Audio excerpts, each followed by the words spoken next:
Hello class. हमारे छत्तीसगढ़ का जो इतिहास है ना, छत्तीसगढ़ के इतिहास में जो राजवंश से संबंधित है, ठीक है, उसको हम लोग कंटिन्यू कर रहे हैं। और दूसरे वीडियो में जो 1857 से लेकर 1947, ठीक है, जो स्वतंत्रता आंदोलन के समय, ठीक है, जो कहना चाहिए आपका क्या कह सकते हैं उसको, जो स्वतंत्रता आंदोलन के समय मतलब आधुनिक, ठीक है, तो आधुनिक वाले हिस्से को हम लोग दूसरे वीडियो के माध्यम से कर रहे हैं। और ये जो है आपका राजवंश से संबंधित चीज़ों को, है ना, मिडवल और प्राचीन इतिहास से संबंधित चीज़ों को उसके ठीक पहले एक वीडियो के माध्यम से करें। और तीसरा वीडियो जो आपका आ रहा है करंट में, है ना, वो है करंट अफेयर से रिलेटेड चीज़ों को, जिसमें हम लोग राष्ट्रीय अंतर्राष्ट्रीय और छत्तीसगढ़ के संबंधित, है ना, जो वर्तमान में समसामयिक घटनाएं हैं उसके बारे में पढ़ रहे हैं। चलिए, तो आज की क्लास में देखते हैं हम लोग, जैसे कि, है ना, जब हम लोग छत्तीसगढ़ में मराठा काल के बारे में पढ़ रहे थे तो उनके शासन का जो चरण मैंने आपको बताया हुआ था, है ना, वो था कुल 4 चरण, जिसमें प्रत्यक्ष शासन आपको देखने को मिलेगा, अप्रत्यक्ष शासन आपको देखने को मिलता है, साथ ही अंग्रेजों के अधीन शासन हमको देखने को मिलेगा, और पूरा भोसलों का शासन इसमें क्या होता है देखने को मिलता है। तो 4 चरणों में इनका शासन का क्रम आप लोग देख चुके हैं, है ना। पिछली वीडियो में हम लोगों ने उन सब चीज़ों को कंप्लीट कर लिया था। अब आगे की वीडियो में हम लोग आज की क्लास में और आने वाले क्लास में, ठीक है, इनकी प्रशासनिक व्यवस्था कैसी थी, साथ ही राजनीतिक व्यवस्था किस प्रकार थी उसके बारे में चर्चा करेंगे। इनके प्रशासन का क्षेत्र कैसा था, ठीक है, उन क्षेत्रों का जो सर्वोच्च अधिकारी, है ना, या जो उसके नियंत्रण करता जो ऑफिसर होते थे, जिसको प्रशासनिक पद, है ना, जो प्रशासनिक अधिकारी होते थे, ठीक है, अलग अलग विभागों में उनके लिए अलग अलग कामों के लिए उनको तय किया जाता था। उन सब विभाग को और उन सब विभाग के काम करने वाले अधिकारियों को, है ना, हम लोग देखेंगे। और इनके प्रशासन क्षेत्र, जिनके विस्तार का जो क्षेत्र प्रशासनिक में जितने, है ना, जिनका क्षेत्र इनके अंतर्गत आता था, विस्तार कहने का मतलब जिस क्षेत्र को विजित के उनके अधिकार, है ना, और वो क्या विजित कर क्या क्या अपने अधिकार में शामिल करिए, अपने क्षेत्र में शामिल कर दिए, वहाँ के प्रशासन के बारे में भी आज की वीडियो में हम लोग क्या करेंगे, चर्चा करेंगे। जैसे कि आप लोग यहाँ पे देख रहे होंगे कि मराठा शासन में जो इनकी प्रशासनिक और राजनीतिक व्यवस्था है उसके बारे में देखेंगे, और साथ ही जो क्षेत्र विशेष के अंतर्गत आने वाले जो प्रमुख अधिकारी हैं और उनको जो दिया गया उत्तरदायित्व कार्य है उसके बारे में हम लोग वीडियो में पढ़ेंगे। चलिए ठीक है, अब वीडियो को आगे हम लोग कंटिन्यू करते हैं और देखिएगा कि मराठा शासन व्यवस्था का जो प्रशासनिक कार्य है किस तरीके से हुआ उसके बारे में। तो सबसे पहले याद रखेंगे कि मराठा जो है ना, मराठा या भोसला जो है, इन्होंने सूबा शासन व्यवस्था की क्या की थी, ये सूत्रधार किया, है ना। सूबा शासन व्यवस्था इन्होंने छत्तीसगढ़ में क्या किया हुआ था, तो लागू किया हुआ था। किसने? तो भोसलों ने, मराठों ने, आपको याद रखना है, ठीक है। और सूबा शासन व्यवस्था के तहत ये क्या करते थे, तो अपना प्रशासनिक कार्य करते थे, ठीक है। प्रशासनिक और राजनीतिक कार्य आपको दोनों ही सूबा शासन व्यवस्था के तहत देखने को मिलेगा। और सूबा शासन व्यवस्था होता कैसे था इसके बारे में आपको ध्यान रखना है। तो याद रखिएगा, सूबा शासन व्यवस्था के तहत इनके जो प्रशासनिक क्षेत्र है उनको 2 भागों में बांटा गया। कितने? तो 2 भागों में, ठीक है। सूबा शासन व्यवस्था को इनकी जो प्रशासनिक कार्य विधि है उसके अंतर्गत कितने भागों में बांटा गया, तो याद रखना है 2 भाग, ठीक है। और वो 2 भाग कौन से थे, चलिए आगे देखेंगे। एक भाग था आपका खालसा क्षेत्र, ठीक है। एक भाग का नाम था क्या, तो खालसा क्षेत्र। साथ ही जो दूसरा भाग था वो कौन सा था, जमींदारी क्षेत्र, ठीक है। तो यहाँ पे आप लोगों ने क्या देखा कि इनका प्रशासनिक क्षेत्र था 2 भागों में बटा हुआ था, ठीक है। एक भाग का नाम था खालसा क्षेत्र और दूसरे भाग का नाम था जमींदारी क्षेत्र। कहने का मतलब इनकी प्रशासन जो है वो 2 तरीकों से चलता था, ठीक है। एक खालसा विधि के तहत और दूसरा जमींदारी विधि के तहत, ठीक है। तो खालसा क्षेत्र में देखते हैं यहाँ जो प्रत्यक्ष नियंत्रण होता था, जो खालसा क्षेत्र है वहाँ स्वयं नियंत्रण, वहाँ स्वयं शासन करते थे, कौन? तो भोसला, ठीक है। साथ ही जो खालसा क्षेत्र है और जमींदारी क्षेत्र है, इन दोनों क्षेत्रों का संबंध किससे है, तो भोसला शासन से, आपको याद रखना, ठीक है। जो खालसा क्षेत्र है और जमींदारी क्षेत्र है, इन दोनों क्षेत्रों का जो संबंध किस क्षेत्र से, तो आपको याद रखना है भोसला शासन से, ठीक है। तो खालसा क्षेत्र में आप देखेंगे कि इसका जो प्रत्यक्ष नियंत्रण होता है वह भोसलों के जो शासक होते हैं उनके हाथ में होता है। उसी प्रकार जो जमींदारी क्षेत्र होता है वहाँ जो है भोसलों के द्वारा जो नियुक्त जमींदार हैं उनके माध्यम से शासन किया जाता है, ठीक है। तो यहाँ पर 2 चीज़ों को आपने देखा। एक चीज़ था कौन सा, भोसला क्षेत्र, जहाँ भोसला के एक था जो खालसा क्षेत्र, है ना, खालसा क्षेत्र या भोसला क्षेत्र, जहाँ भोसला शासक स्वयं क्या करते थे, शासन करते थे। वो अपना प्रत्यक्ष नियंत्रण और दूसरा जो है जमींदारी क्षेत्र, जहाँ ये जमींदार के माध्यम से शासन करते थे, ठीक है। वहाँ वो अपने क्या करते थे, जमींदारी क्षेत्र में शासन करने के लिए जमींदार को नियुक्त करते थे और जमींदार के माध्यम से क्या करते थे, शासन करते थे।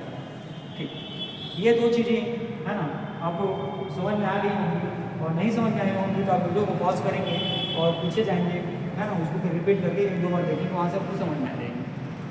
चलिए ठीक है, अब इनके जो प्रशासनिक अधिकारी हैं, ठीक है, उसके बारे में चर्चा करते हैं। तो यहाँ पे आप नाम याद रखिएगा, सूबेदार, ठीक है। देखिए यहाँ पे मैंने वीडियो में आपको शुरुआत में ही बताया था कि भोसला शासक जो है वो सूबा शासन व्यवस्था को क्या किए थे, प्रारंभ किए थे, और सूबा शासन व्यवस्था के तहत ही अपने ये जो राज्य का अपने शासन क्षेत्र का क्या करते थे, संचालन करते थे।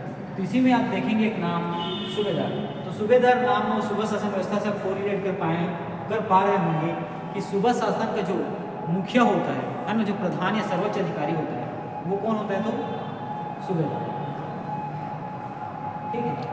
सूबा शासन और सूबेदार, इन नामों से आप इसको कोरिलेट कर पा रहे होंगे कि सूबा शासन व्यवस्था में जो सर्वोच्च अधिकारी होता है वो कौन होता है, तो आपको याद रखना है सूबेदार। और सूबेदार का पद आपको याद रखना है कि मराठा कालीन पद है ना। सूबेदार के पद के बारे में आपको याद रखना है कि ये जो है मराठा कालीन पद है, ठीक। तो सूबेदार के बारे में आप लोग याद रखेंगे कि ये जो है सर्वोच्च अधिकारी होता है, क्या, तो सर्वोच्च अधिकारी होता है। साथ ही ये जो है जो भोसला शासक के प्रतिनिधि के रूप में काम करता है, ठीक है। तो सूबेदार के बारे में आपको याद रखना है कि भोसला शासन का जो सर्वोच्च अधिकारी होता है सूबा शासन, वो कौन होता है, सूबेदार। और सूबेदार जो है भोसला शासक का क्या होता है, प्रतिनिधि होता है। मतलब सूबेदार जो है पूरी तरीके से उत्तरदायी होता है, किसके लिए, तो भोसला शासन के लिए, ठीक है। चलिए, और सूबेदार जो है इनके सैनिक मामलों का काम, ठीक है, साथ ही वित्तीय मामलों का काम और दीवान से जुड़ी हुई, है ना, दीवानी मामलों से जुड़ी हुई काम और फौजदारी से जुड़ी हुई काम, इन सब कामों की जिम्मेदारी जो है सूबेदार को क्या की जाती है, प्रदान रहती है या प्राप्त रहती है, ठीक है। तो सूबेदार जो है सैनिक विभाग के अंतर्गत आने वाले सभी काम को, साथ ही वित्तीय विभाग के अंतर्गत आने वाले सभी काम को, और देखेंगे दीवानी मामले और जो फौजदारी मामले हैं, है ना, इन सभी से संबंधित कामों का जो उत्तरदायित्व होता है वो जो है सूबेदार के पास होता है, ठीक है। तो इसको आप वर्तमान समय में प्रधानमंत्री का पद मान सकते हैं, ठीक है। वर्तमान समय में जो सूबेदार का, हाँ, वर्तमान समय में जो प्रधानमंत्री का पद है और उनके पास जो शक्तियाँ प्राप्त है वैसे ही शक्तियाँ सूबेदार को प्राप्त हो जाती है, ठीक है। चलिए अब आगे बढ़ते हैं और देखेंगे कि सूबेदार के बाद जो अगला आने वाला प्रशासनिक पद है उसका नाम है कमाविसदार, ठीक है। कमाविसदार आपको याद रखना है, क्या नाम है, तो कमाविसदार। कमाविसदार के संबंध में आपको याद रखना है कि मराठा कालीन पद है, ठीक है, क्या, तो मराठा कालीन पद है। साथ ही, ठीक है, इस समय आपको देखने को मिलेगा कि इसको क्या किया गया था, परगने में विभाजित किया गया था। सूबा शासन व्यवस्था को परगने में विभाजित किया गया था। तो सूबा शासन व्यवस्था का जो प्रमुख वो तो हो गया सूबेदार, लेकिन जो परगने में सूबा शासन व्यवस्था को विभाजित किया गया था उस परगने का प्रमुख कौन था, तो आपको याद रखना है कमाविसदार, ठीक है। उस परगने का जो सर्वोच्च अधिकारी कौन होता है, तो आपको याद रखना है कमाविसदार, ठीक है। पिछला 2-3 वीडियो आप जाके देखेंगे जिसमें हम लोग मराठा काल, छत्तीसगढ़ मराठा काल के अधीन, ठीक है, शासन के बारे में हम लोग चर्चा कर रहे हैं। किसी भी प्रशासनिक पद में आप दूसरा पद देखने को मिलता है कमाविसदार। कमाविसदार के बारे में आपको याद रखना है कि सूबा शासन व्यवस्था को जो है परगनों में विभाजित किया गया था और उसी परगने का जो सर्वोच्च अधिकारी होता है, उस परगने का जो है ना सर्वोच्च अधिकारी होता है, उसका क्या नाम है, तो कमाविसदार, ठीक है। परगने का मुखिया होता है, सारा चीज़ की जिम्मेदारी परगने से संबंधित कार्यों में किनके पास होती है, तो कमाविसदार के पास होती है। और कमाविसदार जो है पूरी तरीके से उत्तरदायी होते हैं किनके प्रति, तो सूबेदार के प्रति, याद रखना है। कमाविसदार पूरी तरीके से उत्तरदायी होते हैं किनके प्रति, तो सूबेदार के प्रति, ठीक है। चलिए, अब कमाविसदार जो है शांति एवं सुरक्षा से संबंधित चीज़ों को परगने के अंतर्गत देखते हैं, ठीक है। जितने भी परगने हैं वहाँ शांति, है ना, शांति से काम हो रहा है कि उसके बारे में, साथ ही वहाँ की सुरक्षा के बारे में, ठीक है, साथ ही वहाँ के क्या, तो सुरक्षा के बारे में, ये इन चीज़ों का देख रेख जो है कमाविसदार के द्वारा किया जाता है। साथ ही राजस्व वसूली के कार्य, ठीक है, जैसे कि इस क्षेत्र में राजस्व वसूली कहने का मतलब जो कर, है ना, शासन क्षेत्र के अंतर्गत लागू किए गए हैं, ठीक है, जब कृषि से संबंधित कर हो, व्यवसाय से संबंधित कर हो, मादक पदार्थ से संबंधित कर हो, है ना, जो लिक्विडिटी से संबंधित चीज़ें होती हैं, तो देखेंगे आप कमाविसदार जो है पूरे परगने का शांति और सुरक्षा का कार्य करता है। ठीक है, शांति रहे। ठीक है, यहाँ ज़्यादा उद्यम या भड़कने वाली कोई चीज़ें ना हो, साथ ही सुरक्षा से संबंधित चीज़ें रहें, किसी तरह के आक्रमण का या आंतरिक भेदभाव से संबंधित चीज़ें होती हैं। ठीक है, जैसे आंतरिक की क्या अगर दो गुटों में क्या होता है, विद्रोह होता है, इन सब चीज़ों की जो सुरक्षा के मामले का जो देख रेख करते थे वो कमा विस्तार करते थे। साथ ही जो राजस्व वसूली का कार्य भी है कमा विस्तार के माध्यम से कराया जाता है। ठीक है, ये बातें हो गई कमा विस्तार के बारे में। चलिए इसी में आगे बढ़ते हैं और देखेंगे गौटिया। ठीक है, सभी ने है ना गौटिया का पद का नाम सुना होगा। याद रखना है आपको, गौटिया का पद जो है ना मराठा कालीन समय में आपको देखने को मिलता है। इसके पहले जब हम परचुरी वंश पढ़ रहे थे वहाँ भी गौटिया के पद के बारे में बताया गया था, है ना, मैंने बताया था वीडियो के माध्यम से आपको। तो गौटिया के पद को याद रखना है कि सबसे पहले कि करचुरी कालीन पद है। गौटिया जो है करचुरी कालीन पद है ना, हमारे छत्तीसगढ़ में विद्यमान एक पद है गौटिया। करचुरी काल से ही इसका है ना जो गाँव का जो धनवान व्यक्ति होता था, ठीक है, साहूकार जैसा व्यक्ति, उसको क्या कहते थे, गौटिया कहते थे। ठीक है, तो आपको याद रखना है करचुरी काल से ही ये पद जो है गौटिया का पद क्या रहा, जारी रहा। तो मराठा काल में इस पद में किसी भी तरीके का क्या है परिवर्तन नहीं किया गया। तो आपको याद रखना है गौटिया जो है ग्रामीण स्तर का है ना गांव का जो सर्वोच्च पद होता है। ठीक है, गांव में आप देखेंगे, गांव में ग्राम में जो सर्वोच्च या धनवान या प्रतिष्ठित जो व्यक्ति होता है वो होता है गौटिया। तो गौटिया के बारे में आपको याद रखना है कि करचुरी काल से ये पद चल रहा है, मराठा काल में भी ये पद इसमें क्या होता है, जारी रहता है, इसमें किसी प्रकार का परिवर्तन नहीं किया जाता। ठीक है, गौटिया को आप लोग वर्तमान में सरपंच के नाम से जानते हैं, है ना, गौटिया है, इसको आप सरपंच कह सकते हैं। ठीक है, या पुराने प्रतिष्ठित व्यक्ति या उच्च है ना धनवान वर्ग लोग इसके पास बहुत क्या हो जमीन जायदाद होते हैं, रुपए पैसे होते हैं, तो उसको गौटिया कहते हैं गाँव। ठीक है, तो ग्रामीण संचालन अभी के हिसाब से अगर प्रशासनिक पद के ऊपर इस पर ध्यान दिया जाए तो गौटिया का पद जो है वर्तमान में जो गाँव में सरपंच होते हैं उनको गौटिया कहा जाएगा। और ये जो है ग्रामीण स्तर पर प्रशासनिक दृष्टि से सबसे प्रमुख या सर्वोच्च पद होता है। साथ ही ग्रामीण शासन का संचालन जो है उस समय के गौटिया और अभी के वर्तमान में सरपंच के द्वारा कराया जाता है। ठीक है, तो याद रखना है कि गौटिया का पद जो है करचुरी कालीन पद है ना, करचुरी कालीन क्या था, पद था। साथ ही ग्रामीण शासन का संचालन जो है पूरी तरीके से गौटिया के ऊपर ही निर्भर रहता है और ग्रामीण स्तर का सर्वोच्च पद जो है ये है गौटिया का पद है। ठीक है, तो याद रखेंगे ये गौटिया का पद आपको सिर्फ ग्रामीण स्तर या ग्राम स्तर पर ही देखने को मिलेगा। ठीक, चलिए अब पटेल। ठीक है, अगला प्रशासनिक पद जो है एक पटेल, क्या पद है, तो पद का नाम है आपने पटेल। ये जो है मराठा कालीन पद है, ये भी आपको याद रखना है। ठीक है, क्योंकि मराठा काल के द्वारा इसको क्या किया गया था, नया सृजित किया गया था। ठीक है, तो पटेल का पद जो है इसके पहले आपको देखने को नहीं मिलेगा छत्तीसगढ़ में।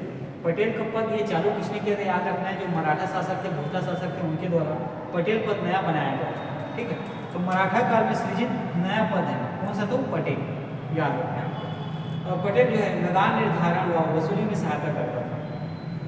ठीक है, आप लोग लगान पिक्चर देखे हो जी आमिर खान जी का, ठीक है, जिसमें हीरो आमिर खान रहते हैं।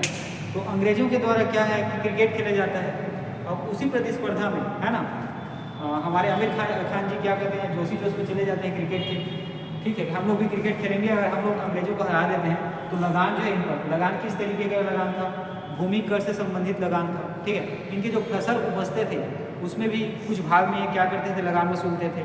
ठीक है, तो इनके बीच क्या होता है, अंग्रेजों और हमारे है ना आमिर खान, और साथ में दो चार नाम और आप लोग देखेंगे होंगे, पिक्चर देखे होंगे तो। ठीक है, इनके बीच क्या होता है, क्रिकेट का प्रतियोगिता होता है, किस बिहाफ पे कराया जाता है, तो जो लगान वसूली है उसको माफ़ी करने के लिए। और साथ ही दूसरा एक बड़ा शर्त रहता है, अगर आमिर खान की टीम जो है उस समय क्या करती है, क्रिकेट में अंग्रेजों से जीत जाती है, तो उनके जो शासन का क्षेत्र है उसको भी अंग्रेजों को क्या कर जाना पड़ता था, छोड़कर त्याग कर जाना पड़ता था। ठीक है, आपने मूवी में ऐसा देखा होगा वहाँ पे।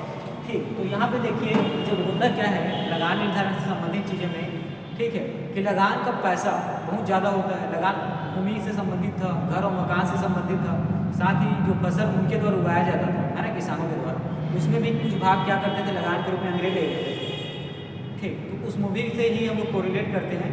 तो उसके बाद जैसे कि अंग्रेज क्रिकेट खेलते हैं, अब इस भारत की तरफ से उस समय आमिर खान की तरफ से हमारे देश की तरफ से क्या किया जाता है, प्रतिस्पर्धा का क्या होता है, दोनों के बीच एक चैलेंज सा होता है ना, चैंपियनशिप जैसा होता है। और दो शर्तें मेरी आमिर खान के द्वारा रखा जाता है कि जैसे ही अगर हम लोग मैच जीत जाएंगे तो आपका लगान क्या हो जाएगा, पूरी तरीके से हमारा माफ हो जाएगा। दूसरा चीज़ ये जो शासन क्षेत्र है इसको आप क्या करेंगे, छोड़कर चले जाएंगे। और तीसरी बात ये थी कि इसमें शर्त क्या लगा हुआ था, ये दो शर्त क्या है, आमिर खान की तरफ से लगा हुआ था और अंग्रेज़ों की तरफ से। अगर ये क्या हो जाएगा, आप अगर ये मैच भारत हार जाता या आमिर खान हार जाता तो लगान जो है 4 गुना 6 गुना उनसे वसूला जाता। तो वही चीज़ें हैं यहाँ पे आपको देखने को मिलेगी कि पटेल जो है ना क्या करते थे, जैसे उस क्षेत्र में भूमि कर उनके द्वारा जो लिया जाता था उसके लिए जितना लगान था उसका निर्धारण ये करता था। साथ ही जो वसूली इससे संबंधित चीज़ें, तो भूमि कर का वसूली भी यही करता था और साथ में जो फसल उत्पादन होता था उस फसल का कुछ भाग भी लगान के रूप में क्या करते थे, लेते थे। ठीक, तो उसी को क्या कह सकते हैं, पटेल। ठीक है, शायद इतनी सारी बातें आपको समझ में आ गई होंगी। ठीक है, चलिए वीडियो में आगे बढ़ते हैं और देखेंगे। देखिए अगला पद आपको यहाँ पे देखने को मिलेगा, नाम है बरार पांडे। याद रखना है ना, पांडे साहब यहाँ पे बरार पांडे। अगला जो प्रशासनिक पद आपको याद रखना है बरार पांडे। मराठा कालीन पद है, ये भी आपको याद रखना। ठीक है, मराठा कालीन पद कौन सा है, तो बरार पांडे। ये जो है कृषि की उत्पादकता, ठीक है, जैसे खेत होता है ना, किसानों का खेत होता है ना, वहाँ क्या होता था, अनाज उगाया जाता था, अनाज, गेहूँ, जौ, बाजरा, है ना, अलग अलग किस्म के क्या हो जाते थे, फसल उगाए जाते थे। तो कितना वो उत्पन्न हुआ, ठीक है, कितना उसका पैदावार हुआ, उसी कृषि की उत्पादकता का ये क्या करते थे, जितना उत्पादन हुआ ज़्यादा, उसी ज़्यादा या कम, उसी के आधार पर ये लगान का निर्धारण करते थे। ठीक है, उसी के आधार पर ये लगान का निर्धारण करते थे। मान लो वर्तमान समय में देखा जाए, ठीक है, जैसे कि है ना, मेरे पास खेत है समझो, और खेत में है ना 1 एकड़ खेत है और 30 से 40 क्या होता है वर्तमान में बोरी, ठीक है, उसमें क्या होता है, बोरी मेरे में धान होता है। ठीक, और किसी साल है ना बहुत अच्छा उत्पादकता हुआ, है ना, क्या जैसे मौसम ठीक रहा, बारिश सही टाइम पे हो गई, ठीक है, और क्या हुआ, फसल है ना कीड़ों के माध्यम से, बीमारी के माध्यम से क्या हुआ, बर्बाद नहीं हुआ, तो आपको क्या होगा, अच्छा उपज देखने को मिलता है।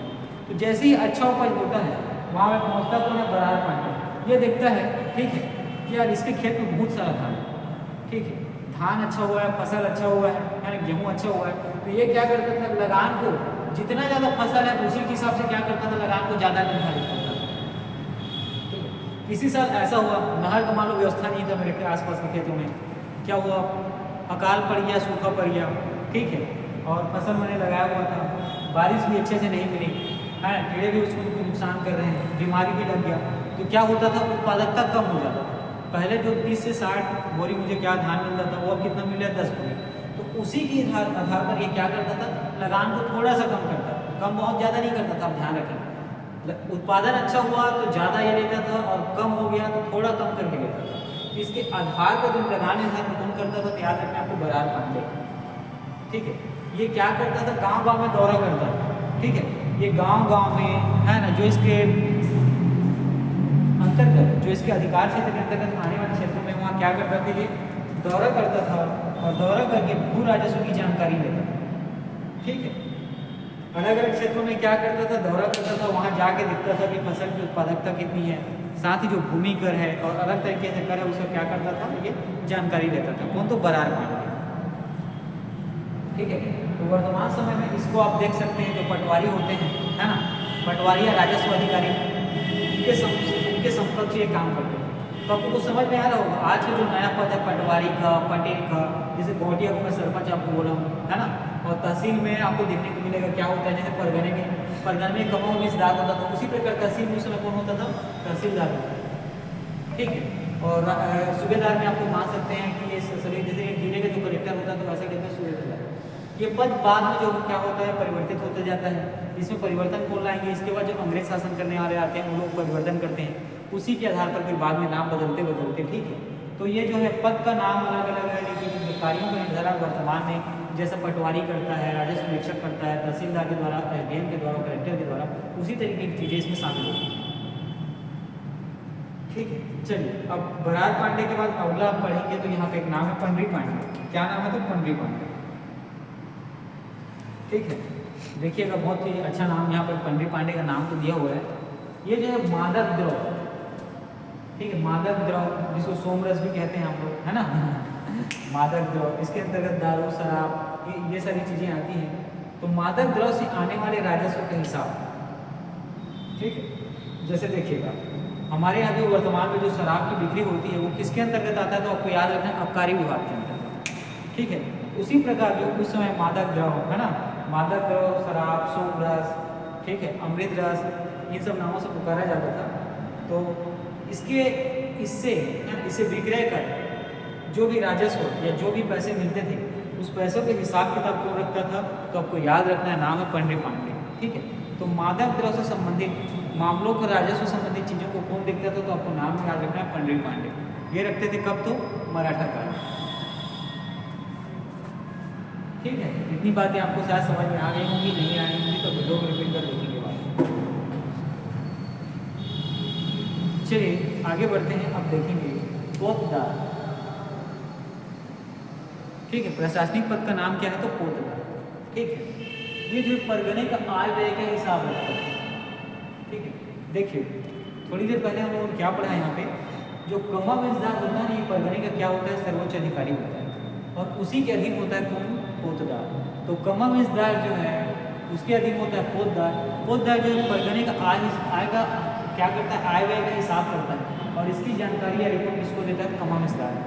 ठीक है, साथ ही खजांची के रूप में काम करता है, जो खजांची है ना, जो खजाने या पैसे होते हैं, पैसे राजस्व है ना, जैसे सोने चांदी हो या मुद्रा के रूप में पैसे हो या सोने चांदी से संबंधित और अधिक चीज़ें होती हैं, धातु संबंधित है ना, उसके खजांची के रूप में कार्य करता है। ठीक है, तो परगने में जो पैसे का हिसाब है ना, आय व्यय का हिसाब, और वहाँ के जो पैसे का जो भंडार होता था उसमें देख रेख करने का काम करता था, इसीलिए इसको खजांची के रूप में कार्य करता है, ऐसा कहा जाता है। और परगने का आय व्यय का हिसाब जो है कौन रखता था, तो पोतदार। और पोतदार जो है याद रखना है, परगने का मुखिया कौन होता है, कमावेशदार, और कमावेशदार को क्या करता है, अपना रिपोर्ट प्रस्तुत करता है। ठीक है, तो पोतदार के बारे में आप लोगों ने देखा कि परगने का आय व्यय का क्या होता है, हिसाब करने वाला होता है ना, तो पूरे पैसा क्या होता है, इन्हीं के पास होता है, इसीलिए इनको खजांची के रूप में कार्य करता है, ऐसा कहा जाता है। ठीक है, बढ़कर अगला जो प्रशासनिक अधिकारी है, आपको नाम याद रखना है, बढ़कर। क्या, तो बढ़कर। ठीक है, जो लगान संबंधी जो दस्तावेज है ना, सिर्फ दस्तावेज याद रखना, लगान संबंधी जो एक पेपर होता था उसकी जो दस्तावेज तैयार करने का काम है वो कौन करता था, तो बढ़कर। ठीक है, बढ़कर के बारे में याद रखना है कि मराठाकालीन पद है, घोषला पद है। साथ ही जो लगान से संबंधित चीज़ें होती हैं है ना, लगान से संबंधित जो प्रपत्र, ठीक है, सरकारी दस्तावेज से संबंधित चीज़ों को जो तैयार करता है वो कौन करता है, तो बढ़कर करता है। ठीक है, तो यहाँ पे आप देखते हैं बढ़कर का पद आपको याद रखना है कि मराठाकालीन पद है, और लगान से संबंधित जो दस्तावेज तैयार किए जाते थे, जो पेपर तैयार किए जाते थे, जो कागजी कार्रवाई की जाती तो किसके द्वारा की जाती थी, बढ़कर के द्वारा। और परगने की जो स्थिति होती थी उसकी सूचना कौन देता था, बढ़कर, और किसको देता था, तो कमावेशदार। ठीक है, परगने की स्थिति, ठीक है, परगने की राजस्व संबंधी स्थिति, आर्थिक स्थिति है ना, और अन्य तरीके की जो स्थिति होती है जैसे कि अकाल का, सूखा का, ठीक है, अच्छी स्थिति का, बुरी स्थिति का, इन सब स्थिति को जो बताया जाता है वो किसके द्वारा बताया जाता है, आपको याद रखना है, बढ़कर के द्वारा। और किसको इसका सूचना दिया जाता है, तो आपको याद रखना है, कमावेशदार। चलिए, आपको यहाँ पे सरपंच जी तो गौटिया के रूप में दिख गए। अब इसमें देखिए कोतवाल, ठीक है ना, आज भी एक बार वर्तमान में आपको देखने को मिलेगा ग्रामीण स्तर पर है ना, जो पटवारी के साथ कार्य करने वाले जो सहायक के रूप में काम करते हैं कोतवाल होते हैं। और साथ ही ठीक है, ये जो है आपको हमारे नगर सैनिक है ना, हमारे नगर सैनिक विभाग में भी आपको देखने को मिलेगा कि पुलिस विभाग में भी कोतवाल क्या होते हैं, सहायक के रूप में कार्य करते हैं। ठीक है, पुलिस विभाग में भी आपको कोतवाल देखने को मिलता है। साथ ही गांव में जो सरपंच है वहाँ भी कोतवाल पद की क्या की जाती है, नियुक्ति की जाती है। और कोतवाल जो है पटवारी जो होते हैं वर्तमान के उनके सहायक के रूप में काम करते हैं। तो देखिए है ना, और साथ ही एक बड़ी जिम्मेदारी इनको दी जाती है कि गांव में सुरक्षा का कार्य जो है, ठीक है, गांव में सुरक्षा का कार्य जो है किसको सौंपा जाता है, तो कोतवाल। याद रखना है, गाँव या ग्राम में है ना सुरक्षा का कार्य जो है किसको सौंपा जाता है, कोतवाल। देखिए उस समय क्या होता था, ठीक है, एक गाँव का क्षेत्र होता था, ठीक है, और मान लो आस पास में कहीं जंगल है तो कुछ सूचना जो प्रशासनिक रूप से आती थी, ठीक है, वो किसके पास पहुँचती थी, तो कोतवाल के पास। कोतवाल क्या करता था पूरे गांव में, ठीक है, पूरे गांव में उस समय, ठीक है, किसी अगर यंत्र की व्यवस्था हो तो ठीक है, अगर किसी यंत्र की व्यवस्था ना हो तो क्या करते हैं, हाका पार का है ना, हाका पार का कहने का मतलब चिल्ला चिल्ला कर उस सूचना को पूरे गाँव में क्या करता था, घूम घूम के वो बताता था। वर्तमान समय में, अभी के समय में क्या होता है, माइक लगा दिया जाता है और कोतवाल जो है अपनी साइकिल में पीछे की तरफ माइक को बांध कर सामने से माइक के माध्यम से चिल्ला चिल्ला कर पूरे गाँव को उसको सूचना देते हैं। ठीक है, मान लो प्रशासन की तरफ से इनको बताया गया है कि गाँव के आसपास के क्षेत्र में क्या देखने को मिला, शेर देखने को मिला, तो कोतवाल जो है वो अधिकारी कोतवाल जो है ना वो सुरक्षा कर्मी होता है, जो क्या करता है पूरे गांव को बताएगा कि गांव के आसपास में क्या है, बाघ या शेर देखने को मिला है ना, भले माइक के माध्यम से चिल्ला चिल्ला कर बताए या किसी तरीके के वाद्य यंत्र की सहायता से ढोलक वोलक के माध्यम से बताए। ठीक है, तो ये चीज़ें शायद आपको समझ में आ गई होगी। चलिए आगे बढ़ते हैं। अब इसके बाद देखते हैं अमीन। ठीक है, ये भी पटवारी के समतुल्य ही है। ठीक, अमीन में याद रखना है ना, ये राजस्व त्रुटि को क्या करता है, उसमें सुधार कर गणना करता है। अमीन का पद याद रखना है आपको, मराठा कालीन पद है। ये परगने में जो राजस्व किसी प्रकार की है ना, अब इंसान है भाई, राजस्व संबंधी कुछ गलतियाँ क्या होती है पेपर में हो जाती हैं, तो उसको सुधार कर गणना करने का काम करता है। कौन? तो आमीन। ठीक है, आमीन जो प्रशासनिक पद होता है इसके बारे में याद रखेंगे कि परगने में जो राजस्व संबंधी, ठीक है, सरकारी दस्तावेज या जो कार्य किए जाते थे है ना, या जो रिपोर्ट बनाई जाती थी, उसमें अगर किसी भी प्रकार की त्रुटि होती थी तो उस त्रुटि को सही करने का, उसमें सुधार करने का और सुधार कर उसको सही कर गणना करने का काम जो है वो अमीन के द्वारा किया जाता था। आपको याद रखना किसके द्वारा? अमीन के द्वारा किया जाता था। ठीक है, वर्तमान में छत्तीसगढ़ के व्यापन के माध्यम से, ठीक है, इसके पद निकलने की संभावना तो है, ऐसा बताया गया है। साथ ही आप यहाँ से देखेंगे कि कुछ साल पहले 2017 के आसपास अमीन का पद जो है हमारे सिंचाई विभाग में निकला था। ठीक है,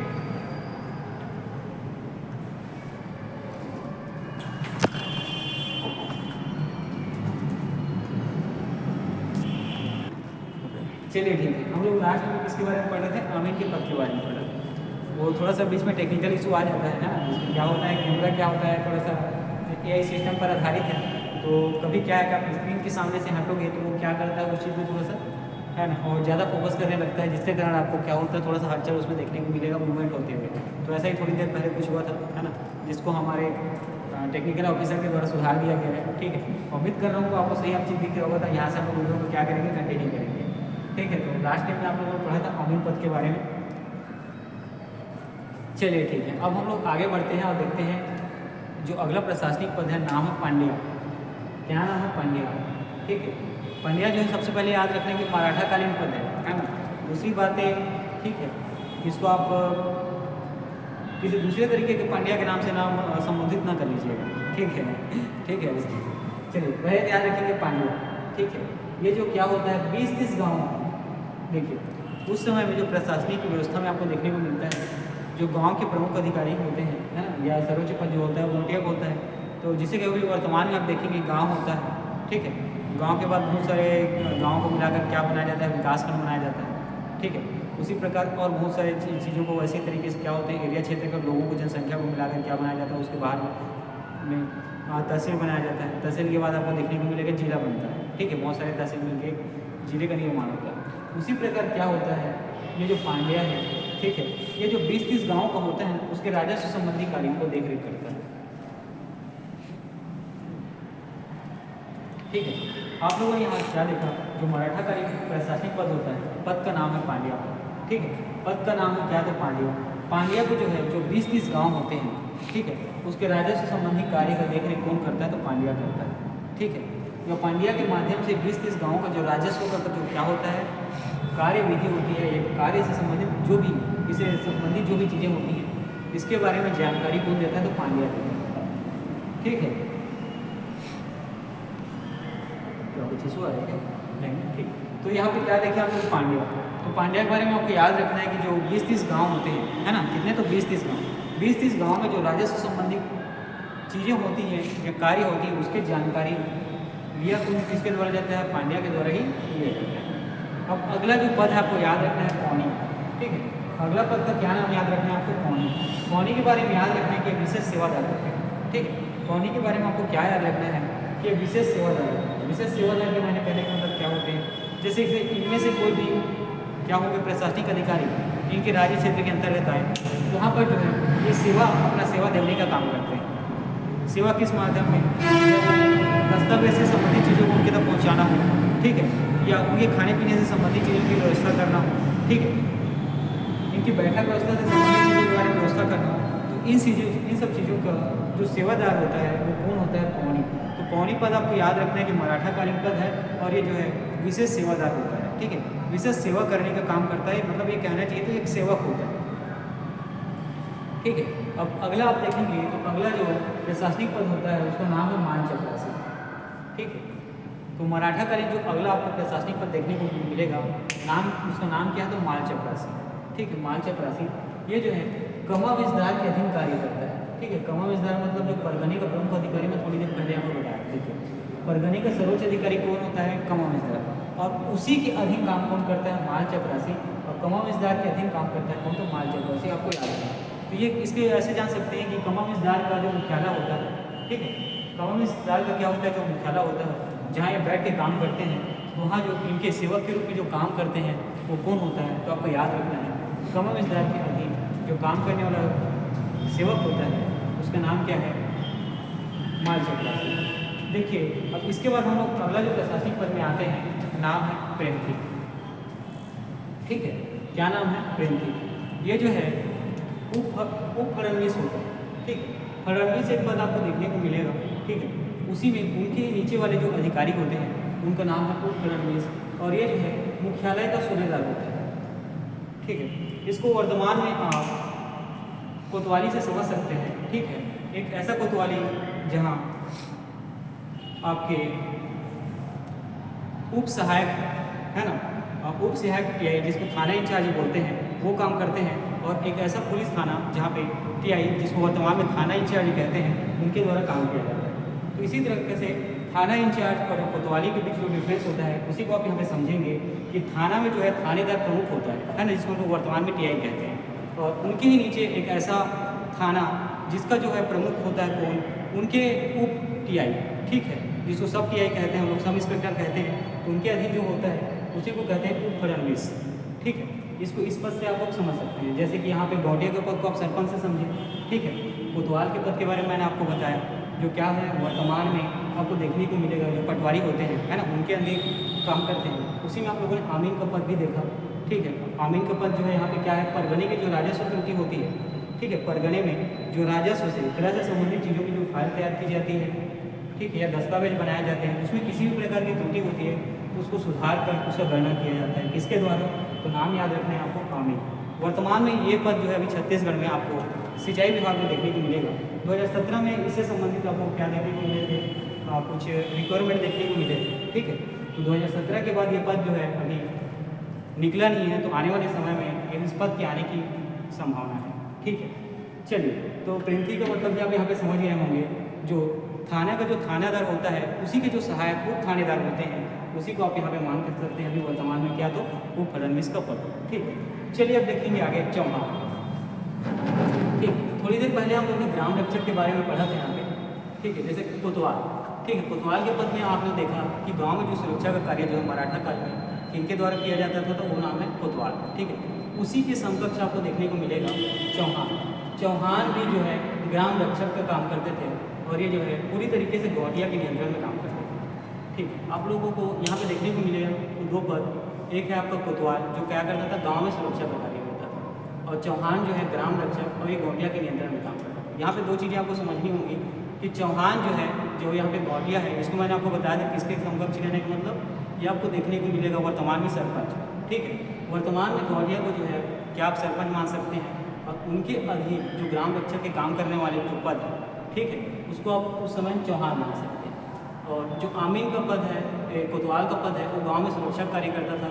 ये जो है गांव में सुरक्षा का कार्य एक कौन करता था? तो कोतवाल। और कोतवाल किसके अधीन काम करता था? तो उसको आपको याद रखना है यहाँ पे कमा विस्तार। ठीक है, क्या कहो? कमा विस्तार। चलिए अब हम लोग आगे बढ़ते हैं और राजस्व व्यवस्था से संबंधित चीज़ों को देखेंगे। ठीक है, ये जो है मराठा काल में आप लोगों ने क्या देखा? ये जो प्रशासनिक पद है, ठीक है, जितने भी ये सब क्या है तो प्रशासनिक पद है सुबह शासन काल में, और इन सब जो अधिकारियों के द्वारा, पदाधिकारियों के द्वारा या सहायक या उप सहायक इनके द्वारा जो इनका शासन व्यवस्था को देखने को मिलेगा उसका क्या किया जाता था? प्रशासनिक और राजनीतिक रूप से संचालन किया जाता था। ठीक है, इतनी बातें आपको समझ में आ गई। चलिए इसी में हम लोग आगे बढ़ते हैं। अब देखेंगे जो राजस्व से संबंधित चीज़ें हैं उसके बारे में। ठीक है, तो अब देखेंगे राजस्व में जो भूमि कर लगाया जाता था। ठीक है, तो मराठा या भोसलों के शासन व्यवस्था में जो भूमि कर था इसमें परिवर्तन कब हुआ, तो याद रखना सन है 1790। ठीक है, 1790 में आप क्या होता है, परिवर्तन किया जाता है।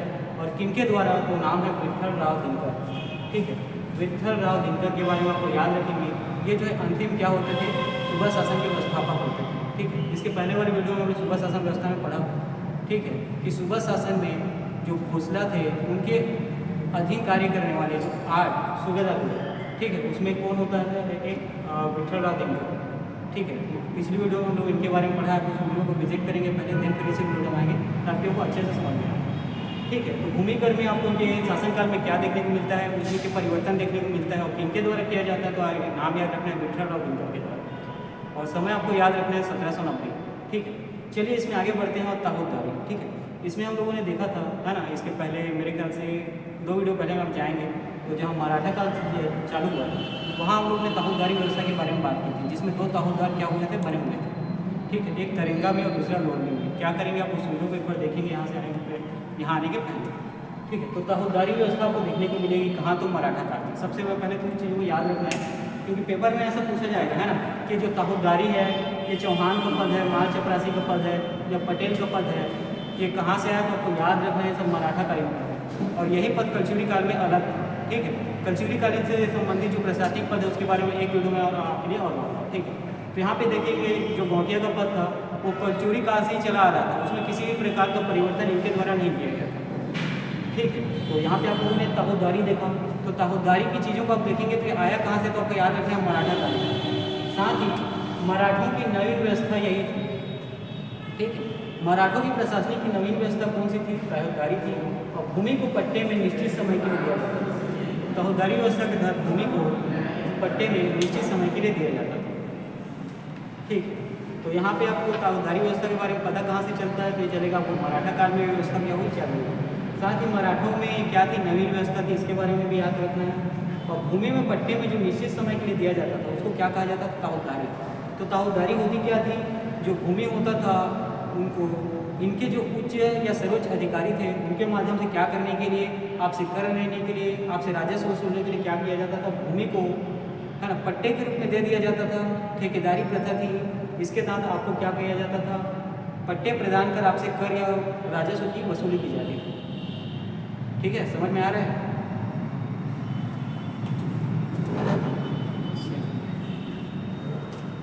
चलिए इसी में आगे बढ़ते हैं। अब देखिए इनके समय में जो राजस्व संबंधी चीज़ें हैं उसके बारे में हम क्या करेंगे, बात करेंगे। ठीक, तो आयकर, देखिए कौन कौन से कर इनके समय मराठा काल में लिए जाते थे, कौन कौन से राजस्व कर हैं जिसका निर्धारण मराठा काल में किया गया था और उनके द्वारा क्या किया था, पैसे का वसूल, पैसे का आय व्यय से संबंधित चीज़ों का विवरण रखा जाता था और पैसे वसूलने और साथ ही, है ना, क्रय से उनका प्रशय का क्या करना था, व्यवस्थित दस्तावेज तैयार करना, ये सब चीज़ों के बारे में यहाँ पे देखेंगे।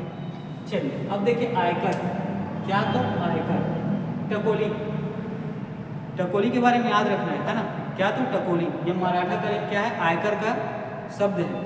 इसी प्रकार शायर, शायर कहने मतलब कोई, है ना, शायरी करने वाला व्यक्ति नहीं है, ये क्या है, पैसा और लेने का तरीका है ना, पैसा मतलब टैक्स लेने का तरीका क्या है, तो शायर है। उसी प्रकार कलाली, ये भी क्या है, तो आयकर है, क्या है, तो आयकर है। उसी प्रकार है पंडरी, पंडरी क्या है, तो आयकर है। ठीक है, पंडरी क्या है, तो आयकर है। सेवाई, है ना, और मुंडोलोन।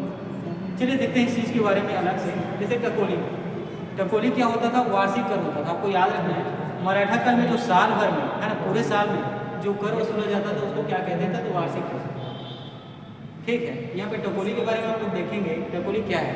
तो याद रखना कि मराठा कालीन आयकर है। ठीक है, मराठा काल में लिया जाने वाला कर कौन सा है, तो टकोली कर है, ये याद रखना है। टकोली कर के संबंध में दूसरा चीज़ याद रखना है कि वार्षिक कर है, मतलब पूरे साल भर में एक बार लिया जाता है। दूसरा, मराठा शासन का मुख्य कर कौन सा है, तो याद रखना है आपको टकोली। ठीक है, मराठा शासन का मुख्य कर कौन है, तो याद रखना है टकोली। उसी प्रकार शायर, ठीक है, शायर भी क्या है, मराठा कालीन क्या है, कर है। और शायर जो है आयात निर्यात से संबंधित कर है। ठीक है, शायर जो है किस प्रकार का कर है, तो आपको याद रखना है आयात निर्यात से संबंधित कर। इसके अंतर्गत होता क्या था कि हमारे यहाँ कुछ वस्तु का मतलब मराठा काल में देखने को मिलेगा, इनके वहाँ इनके शासन क्षेत्र के अंतर्गत, है ना, क्या किसी वस्तु का उत्पादन होता था। ठीक है, और मान लो उसका उत्पादन बहुत ज़्यादा मात्रा में होता था, तो उसका क्या करते थे, ये निर्यात करते थे। अपने आसपास के पड़ोसी क्षेत्रों को क्या करते थे, है ना, उसको विक्रय करते थे, बेचते थे। तो वहाँ से बेचने पर जो कर आया वो होगा कौन सा, निर्यात कर हो जाता है, निर्यात कर होता था। उसी प्रकार इनके पास किसी भी चीज़ की, है ना, वस्तु की कमी होती थी और वो जो है पड़ोसी राज्यों में, है ना, क्या होता था, अधिक मात्रा में उसको उत्पादन होता था। तो जब वो वहाँ से मंगाते थे, ठीक है, पड़ोसी राज्य से पैसा देकर उन वस्तु को लेते थे, तो उसको बोलते हैं आयात। तो जिस आपको ये समझ में आया होगा कि आयात और निर्यात, मतलब आपने किसी चीज़ को बेचा, ये क्या होता है, निर्यात कर है, और सामने से आपने खरीदा, वहाँ से आपको कौन सा कर मिलेगा, आयात कर। ठीक है, इतनी चीज़ें आपको क्लियर हो गई होंगी। अब देखिए कलाली, क्या तो कलाली, कलाली में आपको देखने को मिलेगा आबकारी कर है। ठीक है, कलाली जो है आबकारी कर है, ये मादक द्रव्य से जो प्राप्त होने वाले कर होते हैं, जैसे वर्तमान में लोग दारू, है ना, दारू, शराब या सोमरस कहते हैं या अमृत रस कहते हैं, ठीक है, ये उससे प्राप्त होने वाला कर है। ठीक है, तो कलाली कर के बारे में आपको क्या समझ में आया कि ये आबकारी कर है। ठीक है, आपको याद रखना है कि मादक द्रव्य, शराब, है ना, शराब उराब से संबंधित चीज़ों में ही ये कि कौन से क्षेत्र के अंतर्गत आता है, तो आबकारी क्षेत्र के अंतर्गत आता है। तो यहाँ पे आप लोगों ने क्या देखा कलाली कर में कि जो आबकारी कर होता है, ठीक है, आबकारी कर है और ये मादक द्रव्य से संबंधित है। ठीक, अब पंडरी कर, ये कर भी आपको कहाँ देखने को मिलेगा, तो मराठा कर। ठीक है, पंडरी कर, ये कर भी आपको कहाँ देखने को मिलेगा, तो मराठा कर। और पंडरी जो है गैर कृषक कर है, कैसा है, तो गैर कृषक कर है। ठीक है, गैर कृषक कर कहने का मतलब क्या है कि किसी क्षेत्र से बाहर का कर है, मतलब कृषि क्षेत्र से बाहर का कर, जैसे अनाज है, अनाज से संबंधित पदार्थों के बारे में देखा जाए तो जैसे कि गेहूँ है ना, धान हो गया, जौ है, बाजरा, उन सब से संबंधित नहीं, उससे बाहर का कर है। ठीक है, तो यहाँ पे आप पंडरी कर को जैसे समझ सकते हैं किसी व्यवसाय से संबंधित, छोटे व्यवसाय से संबंधित, ठीक है, ठेलेदारी वाली चीज़ों से संबंधित या लोक कार्य से संबंधित, ठीक है, लोक कार्य से संबंधित, ठेलेदारी वाले काम से संबंधित या किसी प्रकार का। और दूसरा कर जो क्या कृषि क्षेत्र से बाहर, ठीक है, और सिवाई कर के बारे में सुना, ठीक, सिवाई, इसको आप खाद्य पदार्थ ना समझ लें, ठीक, सिवाई कर सबसे पहले याद रखना है कि सिवाई कर जो है ये मराठा कालीन कर है।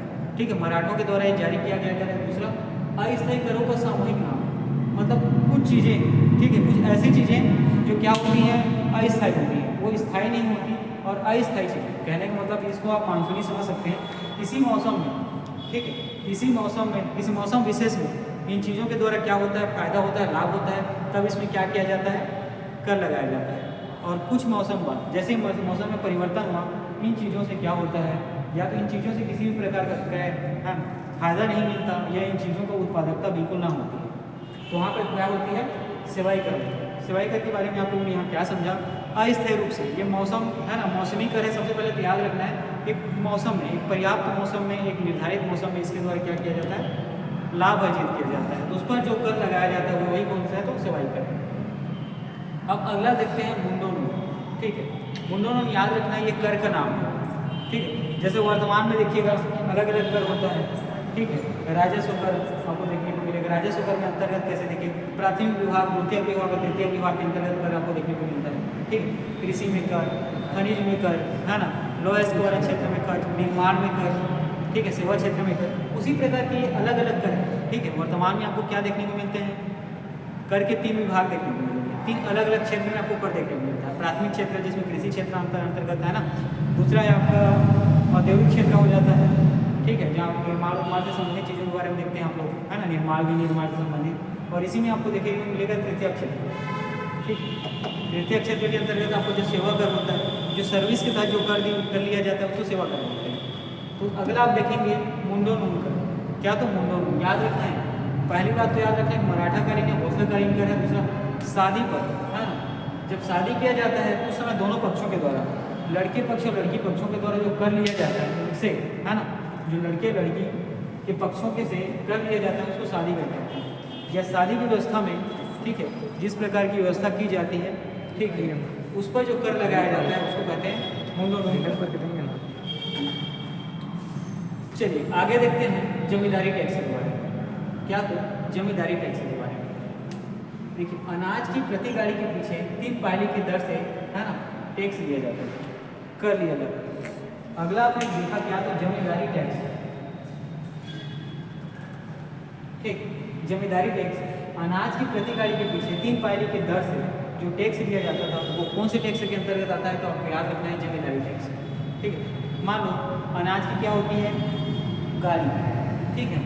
अनाज की गाड़ी कहने का मतलब ये है कि मान लो उसमें किसी तरीके की गाड़ी की व्यवस्था थी जिसमें क्या किया जाता था, अनाज को भर कर, है ना, अनाज को भंडार के रूप में रखा जाता था।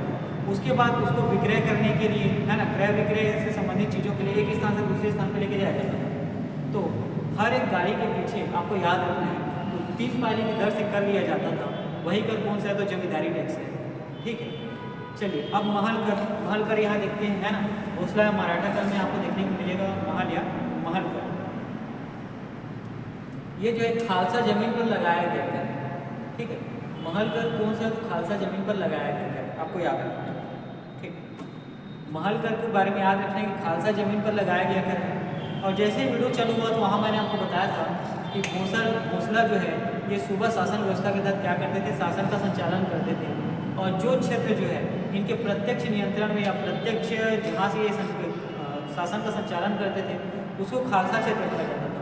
और उसी खालसा क्षेत्र में जमीन पर जो कर लगाया जाता था उसको महल कर कहते थे, ठीक है। यहाँ पे आप लोगों ने क्या देखा कि घोसला शासन जो है सूबा शासन व्यवस्था के तहत संचालित होता था। और जो खालसा क्षेत्र है, ठीक है, और जमींदारी क्षेत्र, खालसा क्षेत्र में प्रत्यक्ष घोसला शासन वहाँ शासन करते थे और उनके ही क्षेत्र में जो कर लगाया जाता था उसको महल कर कहा जाता था। अब है पट्टी कर, ठीक है। ये जो घरों पर लगाया जाने वाला कर है, याद रखना, ठीक है। पट्टी कर के बारे में आपको याद रखना है कि घरों पर लगाया जाने वाला कर, ठीक है। पट्टी कर के बारे में आपको ये चीज़ें याद रखनी है कि ये जो है घरों पर लगाया जाने वाला कर, ठीक है। तो मराठा काल में जो आम जन, है ना, आम जन लोग या जो प्रजा रहते थे, ठीक है, तो वो जिस घर में निवास करते थे उनके जो निवास स्थान है उस पर जो कर लगाया जाता था वही क्या होता था, पट्टी कर, ठीक। चलिए आगे बढ़ते हैं, देखेंगे अब भूमिदान के बारे में। किसके बारे में, तो भूमिदान के बारे में देखिएगा, है ना। अलग अलग कामों में, अलग अलग वंश क्रम में या शासन काल में, ठीक है, अलग अलग वंशों के शासन काल में या शासकों के समय आपको देखने को मिलता है कि वो क्या होते हैं, ठीक। वो या तो अपने क्षेत्र के संचालन से, ठीक है, अपने जो विजित क्षेत्र है उसके वाही वाले जो वर्णन है उसको वर्णन अगर किसी के द्वारा किया जाता था, ठीक है, या उन्हें किसी भी प्रकार के और जो समस्याएं होती थी उससे क्या करने के लिए, बचाव करने के लिए, अगर किसी भी प्रकार की धार्मिक सहायता इनको मिलता था उसके बाद ये करते क्या थे देखिएगा। तो मुकासा याद रखना, भूमि का जो दान दिया जाता था ये था मुकासा। धर्मदाय और देव स्थान के नाम से जाना जाता था, ठीक है। भूमि का जो दान देना है कैसे जाना जाता था, तो मुकासा, धर्मदाय और देव स्थान के नाम से, ठीक। तो मुकासा, धर्मदाय और देव स्थान ये जो तीनों हैं क्या है, तो आपको याद रखना है। सबसे पहले तो भूमि दान है, भूमि का जो दान है उसको 3 अलग अलग नाम पे बताया गया यहाँ पे, तो मुकासा के नाम से, धर्मदाय के नाम से और देव स्थान के नाम से। और तीनों याद रखना है कि मुकासा, धर्मदाय और देव स्थान ये भूमि दान है। और किस काल से संबंधित है, तो याद रखना है मराठा काल से संबंधित है, ठीक है। मराठा या घोसला काल से ये संबंधित है। और मुकासा देखो, ब्राह्मणों को जो दिया गया ग्राम है ना, दान, ठीक है, ब्राह्मणों को यदि आप गाँव या फिर पूरा ग्राम दान में देते हैं तो मुकासा कहलाता है, ठीक है। मुकासा के बारे में देखेंगे कि आपको मुकासा जो भूमि दान होता है, जब ब्राह्मणों को एक पूरा गांव या गांव क्या किया जाता है, दान दिया जाता है, तो मुकासा भूमि दान कहलाता है। उसी प्रकार धर्मदान, ठीक है, धर्म के नाम पर अगर कोई गांव या गांव दान में दिया जाता है उसको क्या कहते हैं, धर्मदाय कहते हैं, ठीक है।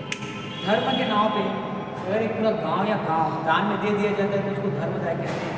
और देव स्थान के बारे में याद रखेंगे कि मंदिरों के नाम से, है ना, मंदिरों के लिए जो गांव या ग्राम दान में दिया जाता है उसको क्या कहते हैं, तो देव स्थान के नाम से जाना जाता है। तो भूमि दान आपने यहाँ पे मराठा काल में 3 तरीके से देखा, एक मुकासा, दूसरा धर्मदाय और तीसरा देव स्थान। मुकासा में ब्राह्मणों को जो गांव दान में दिया जाता था उसके बाद संबंधित चीज़ें होती हैं। धर्मदाय में धर्म के नाम पर जो गांव दान में दिया जाता है उससे संबंधित चीज़ें होती है।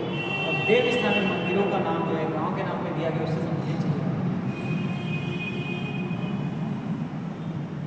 ये पूरी बातें हो गई जो मराठा काल की जो प्रशासनिक और राजनीतिक व्यवस्था थी, उसमें अभी भी कुछ चीज़ें बची हुई जिसको अगले वीडियो के माध्यम से मैं आपको क्या करूँगा उसके बारे में हम लोग अगले वीडियो के माध्यम से वहाँ पर चर्चा करेंगे, ठीक है। तो यहाँ पे सबसे पहले आप लोगों ने क्या देखा, चलिए क्विक रिवीजन करते हैं। घोसला शासन व्यवस्था के बारे में जैसे कि आप लोगों पिछले 2 वीडियो में देखा है कि इन्होंने क्या किया था, सूबा शासन व्यवस्था चालू किया था, और इसको दो भागों में बांट दिया था। एक भाग था खालसा क्षेत्र और दूसरा भाग था जमींदार। खालसा क्षेत्र में स्वयं प्रत्यक्ष शासन करते थे और खालसा जमींदारी क्षेत्र में जमींदार शासन करते थे। अब इनके कुछ प्रशासनिक अधिकारी जो पूरे शासनकाल के दौरान इनके शासन क्षेत्र को क्या करते थे, शासित करते थे। सूबेदार के बारे में याद रखना है कि सर्वोच्च अधिकारी होते थे और ये क्या करते थे, घोषणाओं के प्रतिनिधि होते थे। गवाह विस्तार के बारे में याद रखना है कि सर्वोच्च ये क्या परगने का सर्वोच्च अधिकारी होते थे। ठीक, गौटिया के बारे में याद रखना है कि ग्रामीण विस्तार के सर्वोच्च पद होता था, ग्रामीण शासन का संचालन करता था। पटेल के बारे में याद रखना है, पटेल पद के बारे में कि ये मराठा काल में सृजित नया पद है। पटेल पद के बारे में आपको याद रखना है कि मराठा काल में सृजित नया पद है। और बरार पांडे के बारे में याद रखना है कि कृषि की उत्पादकता के आधार पर लगान निर्धारण करता था। साथ ही ये जो है अलग अलग क्षेत्रों में दौरा कर भू राजस्व की जानकारी लेता है। पंडित पांडे के बारे में याद रखना है कि मादक द्रव्य से आने वाले जो राजस्व की हिसाब किताब है वो पंडित पांडे रखता था। पोतदार के बारे में याद रखने के परगने का आय व्यय का हिसाब जो है कौन रखता था, तो पोतदार रखता था। ठीक है, और पोतदार जो है खजांची के रूप में काम करता था। ऐसा क्यों कहा गया है, क्योंकि पूरे खजाने का देख रेख जो है ना, वो कौन करता था, पोतदार करता था। बर्गर से संबंधित बाबतें में आपको याद रखने की लगान संबंधित दस्तावेज जो है बर्गर के द्वारा तैयार किया जाता था। कोतवाल के बारे में आपको याद रखने की गाँव में सुरक्षा का काम करते थे, है ना। आमीन के बारे में आपको याद रखने परगने की जो राजस्व त्रुटि है उसको सुधार कर क्या करता था, गणना करता था। पांड्या पद के बारे में याद रखने की 20-30 गाँव का जो आसपास का समूह होता था उसमें राजस्व संबंधी काम जो है पांड्या के द्वारा किया जाता था। पौनी जो है विशेष सेवादार होते थे। माल चक्रासी जो है कमा विस्तार के अधीन कार्य करते थे। प्रिंथी जो है क्या तो उप खंडनीस होता था। जैसे मैंने आपको बताया, जैसे थाना होता है, जो वहाँ का जो थाना इंचार्ज होता है, ठीक है, वो क्या होता है, उसका प्रमुख होता है। और उसी के जो सहायक होते हैं, जिसको सब इंस्पेक्टर आप है ना, उप थाना इंचार्ज कह सकते हैं, वो जो है इनका एक अलग कोतवाली थाना होता है और एक थाना होता है। ठीक है, दोनों के बीच का डिफरेंस आप समझेंगे। तो थाने का जो प्रमुख होता है ना, वो कौन होता था, आपका थानेदार होता है। उसी प्रकार कोतवाल का जो प्रमुख होता है ना, यहाँ पे आपको देखने को मिलेगा क्या है, कोतवाली का प्रमुख वो होता है सब इंस्पेक्टर। उसी को यहाँ पे उप खंडनीस कहा जाता है, इसको वर्तमान में आता है। चौहान जो है ग्राम रक्षक का, और ये जो है सरपंच के अधीन काम करता है। राजस्व के बारे में हम लोग देखा कि भूमि कर और ताहुलदारी दो प्रथा यहाँ पे थी। भूमि कर में परिवर्तन 1790 में किया गया विठलराव दिनकर के द्वारा, और ताहुलदारी प्रथा आपको यहाँ पे देखने को मिलेगी, जिसके अंतर्गत भूमि को क्या होता था, निश्चित समय के लिए लगान वसूलने के लिए क्या कर दिया जाता था, लोगों को ताहुलदारी प्रथा के अनुसार दे दिया जाता था, ठेकेदारी। और आयकर में हमने टकोली कर देखा, जो वार्षिक कर होता है, मराठों का मुख्य कर होता था, साल में एक बार लिया जाता था। शायर कर जो आयात निर्यात से संबंधित चीज़ों को लिया जाता था।